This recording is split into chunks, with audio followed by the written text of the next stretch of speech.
Avalanche. At least 8 skiers buried alive in the snow, a 9th still missing and also presumed dead tonight.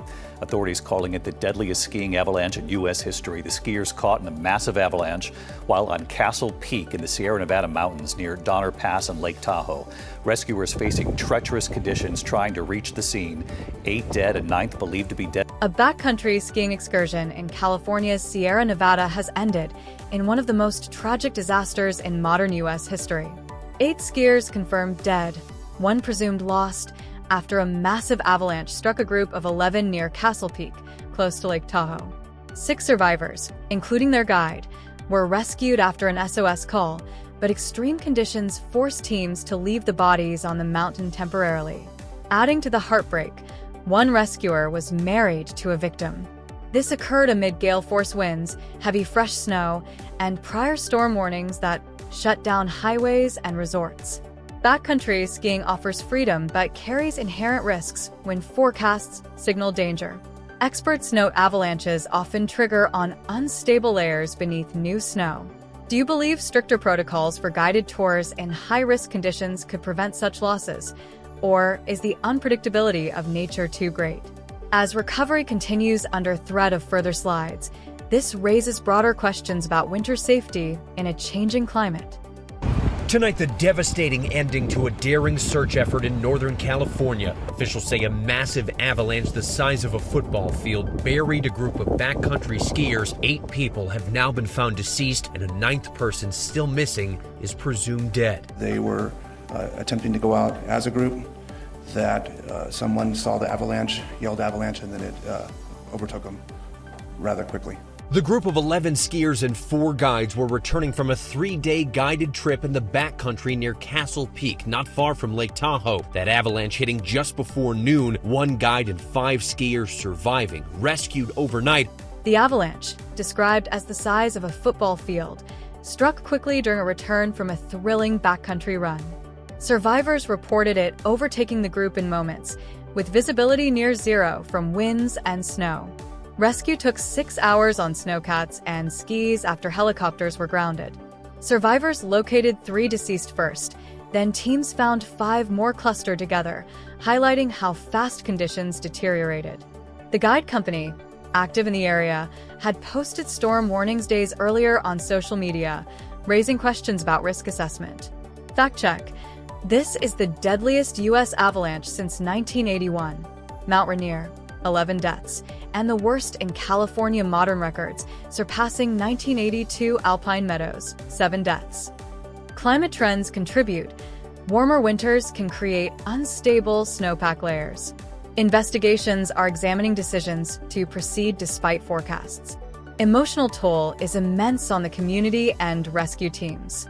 How should we balance adventure tourism with safety in increasingly extreme weather? This tragedy underscores the need for better education on avalanche avoidance and real-time forecasting tools. And David, with those 8 bodies still on the mountain, likely a 9th still missing, this remains an incredibly dangerous situation. The location where the avalanche occurred is now reloaded with snow. They say they could have another avalanche in the exact same spot that could threaten the recovery teams and even potentially rebury the bodies. Recovery remains perilous, with ongoing avalanche risk at the site, but the focus must stay on honoring the victims and supporting grieving families. Lessons from this could strengthen protocols for backcountry operations nationwide. As the Sierra Nevada deals with aftermath, the same storm system is fueling another emergency across the heartland, where fires and winds are forcing thousands from their homes. So following the fire emergency playing out across multiple states at this hour, all part of these storms, dramatic images coming in showing home after home in flames. In fact, thousands have been forced to evacuate. These images right here are from Tyrone, Oklahoma, that's northwest of Oklahoma City. A powerful multi-storm system is unleashing chaos across the U.S., with wind-driven fires exploding in the heartland while blizzards threaten the north and heavy snow buries the west. In Oklahoma's Panhandle, flames from the Side Road Fire and Ranger Road Fire have consumed homes, crossed into Kansas, and prompted state emergencies. Thousands evacuated as low humidity and high winds accelerate spread. Sparks turn to flames in seconds. Firefighters injured, including in truck rollovers. This connects to broader weather. 5 feet of snow in Sierra Nevada, linking back to avalanche, blizzard conditions north, severe storms Midwest with possible tornadoes. Climate factors like drought and wind patterns amplify these events.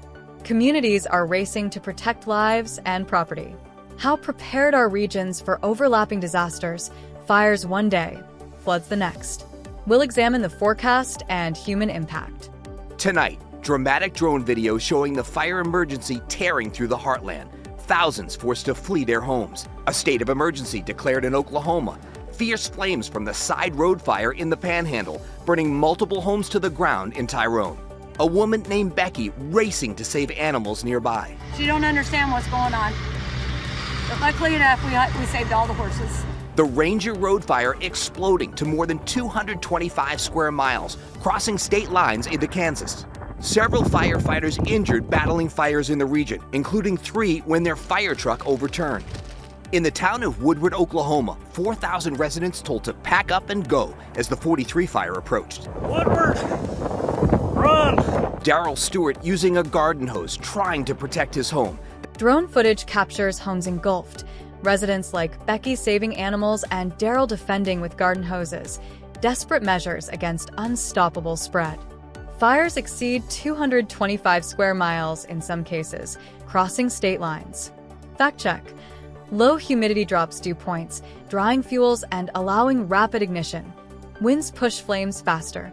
This is part of 3 storms. Pacific Energy fueling Midwest severe weather, damaging winds, possible tornadoes Illinois, Iowa, northern blizzards, northeast snow/rain potential. Models suggest coastal storm close call. These events highlight interconnected weather systems. West snow contributes to avalanche risk, while plains dryness fuels fires. Human toll, evacuations disrupt lives, injuries mount, economic damage grows. Resilience efforts include community alerts and firefighter coordination. Should infrastructure investments prioritize multi-hazard preparedness? As fires rage, attention turns to an ongoing personal mystery gripping communities in the Southwest. The disappearance of Nancy Guthrie tonight. The FBI is now exploring whether she might have been taken across the border into Mexico. Also tonight, what Walmart is now doing after that video of that man at Nancy Guthrie's front door. And tonight, as they continue to analyze DNA found at Nancy Guthrie's home, DNA that was not hers. 18 days into the search for 84-year-old Nancy Guthrie from Tucson, investigators pursue new leads. The FBI contacts Mexican authorities over possible border crossing, though no firm evidence exists. Proximity to the border, 60 miles, prompts caution. Partial DNA at her home doesn't match family or Cody's criminal database, leading to forensic genetic genealogy exploration. This tech analyzes thousands to millions of DNA markers versus traditional 20, using public genealogy databases and AI to trace relatives and reverse engineer identities. Used in cases like Idaho murders. Walmart searches receipts for suspect in door video. Tips flood 911 centers. Reward doubled to $200,000 anonymously. Community rallies with yellow ribbons, calling her America's mom. Why does this case resonate so deeply? It touches on vulnerability of elders and hope in technology. We'll explore the science and implications. Comes as investigators are analyzing partial DNA found inside Nancy Guthrie's house that does not match the 84-year-old grandmother or anyone close to her. They're comparing it to criminal databases and looking at forensic genetic genealogy. The technology connected to genetic genealogy, the family tree, is changing rapidly when it comes to what private labs can do to help authorities track down potential suspects. One of those cutting-edge labs, Othram in Houston, Texas. David Middleman's the CEO. In this case, an abduction, someone that we're trying to return back to family. It's really important to do this super fast. You just can't afford to wait, weeks. Every day matters. Middleman and his wife, Kristen, have built a high-tech forensic genealogy lab, and their work has been used in high-profile cases across the country. Middleman will not say if any of the authorities have reached out to Othram in the Guthrie case. He says state and local authorities have for years counted on CODIS, the FBI's database, where criminals have had their 20 DNA markers inputted. What's eye-opening is that Othram's technology allows them to go well beyond those. Traditional DNA testing, CODIS, limits to 20 markers for criminal matches, but advanced labs like Othram sequence entire genomes for precise distant relative detection via public databases. AI speeds identification using family trees and records. Fact check. This helped in high-profile cases, e.g., Brian Koberger, but raises privacy concerns. Voluntary uploads enable tracing. No confirmation labs involved here yet, but FBI exploring. Video suspect, gun, holster, backpack. Prompts Walmart statewide receipt checks. 911 operators vet tips quickly for actionable intel. Community hope persists despite no breakthroughs. Ethical questions. How much privacy should yield for justice in missing persons cases? Speed matters, days count. This tech evolves rapidly, balancing innovation with safeguards. As leads expand, we shift to an alarming in-flight incident highlighting air travel safety challenges. Aboard a Delta flight just after takeoff, the passenger accused of attacking other passengers in midair. Here's Gio Benitez. You're watching a mid-air emergency minutes after takeoff. Passengers on this early morning Delta flight from Houston to Atlanta forced to jump into action. Minutes after takeoff from Houston to Atlanta, a Delta flight turned into chaos when a passenger allegedly assaulted others and attempted cockpit access. Crew and passengers subdued him. Plane returned safely to Hobby Airport. FAA investigating. Related, JetBlue flight to Palm Beach returned to Newark due to cockpit smoke. Evacuations on slides, no injuries. These incidents remind U.S. air travel disruptions can escalate quickly. What triggers such behavior? Stress, mental health, or other factors? Crew training and passenger intervention proved critical. We'll look at details and broader aviation safety context. He stumbled to the back and just started punching everybody. The crew reporting that passenger was trying to break into the cockpit. We had a passenger get up and try to access the cockpit. We gotta get cops.